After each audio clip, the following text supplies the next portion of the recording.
নমস্কার, আমি বৃহস্পতিদেব নিয়ে কথা বলবো। বৃহস্পতি হচ্ছে আমাদের জীবনে জ্ঞানের কারক গ্রহ, প্রজ্ঞা, জীবনের সার্বিক শান্তি, উন্নতি। আমাদের মিডিওকার লাইফে থাকতে গেলে আমাদের যে বেসিক যে নিডগুলো রয়েছে, আমাদের সন্তান, আমাদের পড়াশোনা, আমাদের অর্থ, আমাদের লাইফ পার্টনার, সার্বিক জীবনের যত যত শুভত্বের ঘটনাগুলো ঘটে সেগুলো কিন্তু বৃহস্পতির আনুকূল্যেই ঘটে। যদি আপনার বাচ্চাতে বৃহস্পতি ভালো থাকে, আপনার বাচ্চাতে যতই নেগেটিভ দোষ থাকুক না কেন, সেই দোষ কিন্তু অনেক অংশে খণ্ডন করতে পারে।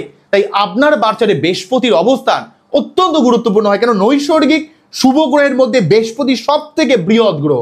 কেন বৃহস্পতি একসঙ্গে দ্বিতীয় ভাবের কারক, পঞ্চম ভাবের কারক, সপ্তম ভাবের কারক, নবম ভাবের কারক, একাদশ ভাবের কারক, এতগুলো ভাবকে কন্ট্রোল করে। সুতরাং বৃহস্পতির অবস্থান অত্যন্ত গুরুত্বপূর্ণ।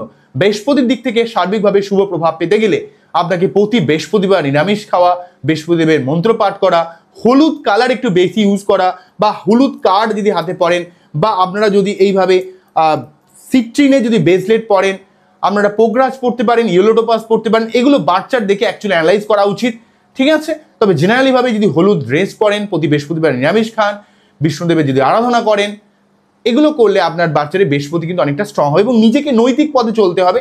নৈতিক পথে চললে কিন্তু বৃহস্পতি দেবের দিক থেকে সার্বিক কৃপা কিন্তু আপনি কিন্তু লাভ করতে ডেফিনেটলি পারবেন।